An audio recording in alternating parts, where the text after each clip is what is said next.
India with bulldozer, देश मांगे bulldozer राज। अनेक अच्छा है।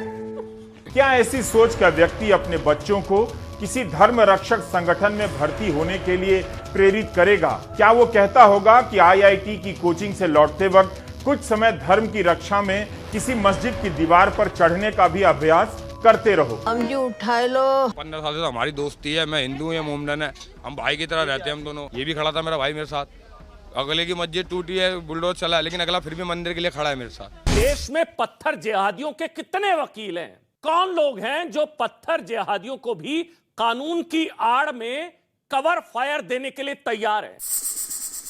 कमल में कीचड़ खिला है। बर्बादी करके रख दिया हमें, तो साथ रहते थे हमेशा, सारा ऐसा कर दिया है। ये मुझे दुश्मन समझेगा, मैं ऐसे दुश्मन समझूंगा, क्या रह जाएगा हमारा भाईबंदी में? कोई भी मदद होती, मैं को कोई दिक्कत होती तो ये खड़ा होता है, इसको कोई दिक्कत होती तो मैं खड़ा होता हूँ, हम दोनों साथ ही रहते हैं हमेशा। यहाँ पे जो लोग खड़े हैं ये मुस्लिम भाई हैं, ये पिछले 1 घंटे से यहाँ खड़े हैं। जो शोभा यात्रा के लोग, निकलने वाले लोग हैं, उनको फूल बरसा रहे हैं, ट्रैफिक को खुलवा रहे हैं। जो गंगा जमुनी तहजीब को बदनाम करने वाले लोग हैं, उनको ये तस्वीर देखनी चाहिए। देखिए, कोई अंतर कर सकता है कि इन दोनों ही समुदाय के लोगों में अलग अलग रगों में खून बहता है? नहीं। और ये हिंदुस्तान की खूबसूरत तस्वीर है। वकीलों की फौज खड़ी हो गई। सोचिए, जिन्हें देश में हिंदुओं के हर त्योहार पर मारे गए पत्थरों से दर्द नहीं हुआ, जिन्हें हर हिंदू त्योहार के खिलाफ पत्थर वाली साजिश से कोई फर्क नहीं पड़ा, वो लोग पत्थर जिहाद के अतिक्रमण पर बुलडोजर से बहुत परेशान हो गए। हेलो, मैं inspector doctor Chunawala. Yes, from the psychiatry department. यार हम भाई की तरह रहते हैं, आज तुम ऐसा कर रहे हो, कल को हम भाई बन के रह लेंगे।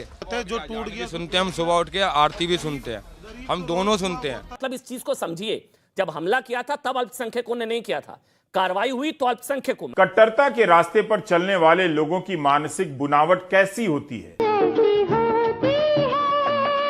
क्या वे किसी का घर जलाकर, किसी की दुकान तोड़कर हमेशा खुश रहते हैं? आपने देखा दंगाइयों पर बुलडोजर वाली कार्रवाई हो रही थी। वो इसके बहाने अपने भीतर के पुरुषार्थ को चमका रहा था। वो दूसरों के ढहते हुए मकानों को देखकर अपनी हीनता के बोध में गौरव की हवा भर रहा था। मैं आया हूँ लेट, मस्जिद पे भी बुलडोजर नहीं चलने देता मैं। नोएडा शोभा यात्रा के दौरान एक भीषण धूप में पैदल चल रहे शोभा यात्रा के लोगों को मुस्लिम समाज के लोगों ने भाईचारे की मिसाल पेश करते हुए जूस, कोल्ड ड्रिंक और पानी बांटा है। आपसी सौहार्द की एक मिसाल पेश की गई। लेकिन सोचिए, जिसका घर सुनवाई और दलील से पहले इस तरह से ढहा दिया गया हो, उसका भरोसा संविधान की किस धारा पर मजबूत हुआ होगा? पूरा नुकसान इतना कर दिया, पूछो मत। कोई नोटिस नहीं, कोई कुछ नहीं, ऐसे थोड़ी ना होता है। बहुत गलत हुआ है ये। वो तो अतिक्रमण है, अवैध अतिक्रमण।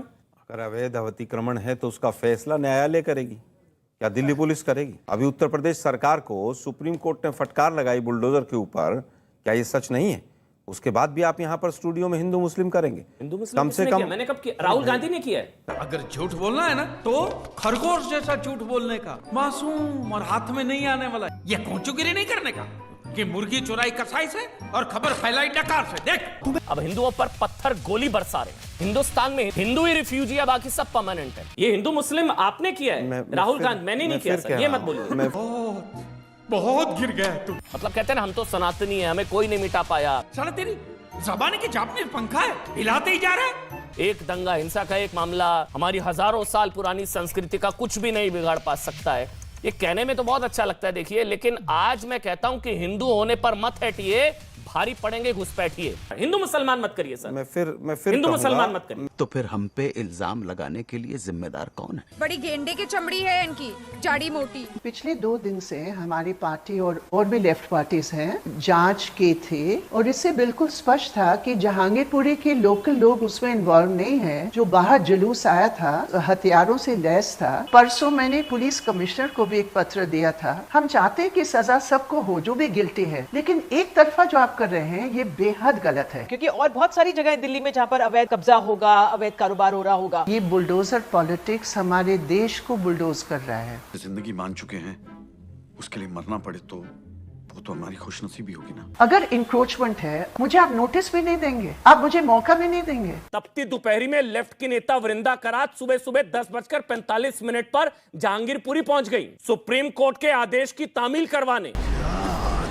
चल मुर्गा बन जाए यहाँ पर और बोल कुकड़ू कू। जहां हनुमान जयंती पर हनुमान भक्तों पर पत्थर फेंके गए थे। डंडे ले आओ, वो थाली भर के लाना। आपके दिमाग में बार बार भरा जाता रहेगा कि आपके धर्म को दबाया गया है। हिंदू रिफ्यूजी है क्या देश में? पिटने मार खाने के लिए है क्या? इस तरह से यकीन दिला दिया जाएगा कि धर्म का पालन अब कर पा रहे हैं, पहले तो आप पूजा भी नहीं कर पाते थे। उस ब्लॉक के सामने जो यहाँ शेड्स तोड़े गए, उसके बस बिल्कुल सामने उसी प्रकार के शेड्स है, उसी प्रकार के छोटे दुकान है। ये पॉलिटिकल एजेंडा है। देश संकट में है। एक मुस्लिम घर के साथ जो एक हिंदू, मुझे शर्म आती है मैं हिंदू मुस्लिम की बात इस रूप में कर रही हूँ, वो दोनों ही मजदूर हैं, कि देखिए मेरा दुकान टूटा है क्योंकि साथ में पड़ोसी में मुसलमान है, तो इनको पता नहीं था कि हम हिंदू हैं, लेकिन मेरा दुकान तोड़ दिया। लेकिन अन्य ब्लॉक में, साथ वाले ब्लॉक में जहाँ हमारे भाई लोग रहते हैं, उनका ऐसे दुकान चल रहा है, लेकिन कोई बुलडोजर नहीं। तो हिंदू मुसलमानों का कोई मुद्दा जहांगीरपुरी में है ही नहीं, ये तो बनाया जा रहा है। तो बहरहाल जो विपक्ष अपने आप को विपक्ष कहलाता है, कहाँ पर नजर आया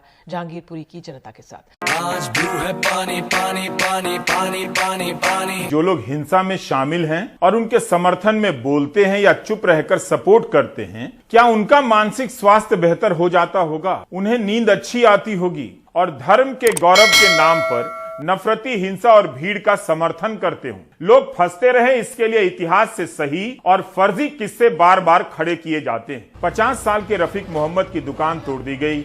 उनका कहना है कि उन्होंने पत्थर नहीं फेंके, बल्कि दंगाइयों के खिलाफ कार्रवाई वे खुद भी चाहते हैं।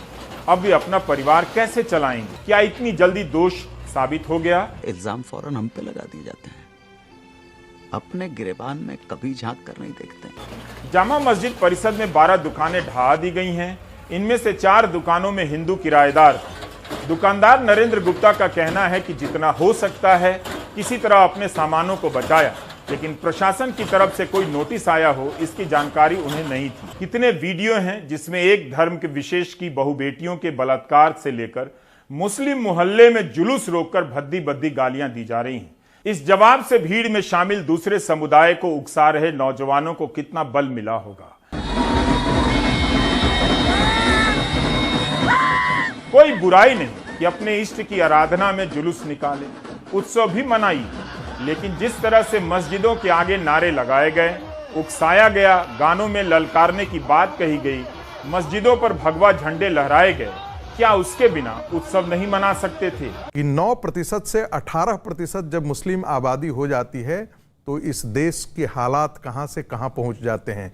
That is a joke जनाब, ये जोक है। यदि ये आबादी 18 से 25% हो जाएगी तो वो हाल होगा जो पश्चिम बंगाल के अंदर ममता बनर्जी की सरकार के अंदर हुआ है। दुर्गा की प्रतिमा विसर्जित करने के लिए आपको आदेश लेना पड़ेगा। अब नमाज पढ़ो, पूजा करो, दिया जलाओ, अगरबत्ती जलाओ कि मोमबत्ती जलाओ, माला घुमाओ कि तस्बीह घुमाओ, सब कुछ पहुंचता तो उसी को है। क्या आपका बच्चा धर्म की रक्षा में निकलने वाले उन जुलूसों में जा रहा है जिनमें गालियां दी जाती हैं, दूसरे धर्म को ललकारा जाता है? नहीं जा रहा है तो जरूर भेजिए, आपकी नींद उड़ जाएगी। सोचिए, आप अपने आप से सवाल पूछेगा कि राम और रहीम, मोहम्मद और महादेव दोनों एक ही है, दोनों एक ही बात करते हैं। भला करो भले बनो, टोपी पहनो कि तिलक लगा, भला करो। सच्चा धर्म एक ही धर्म है, मानव धर्म।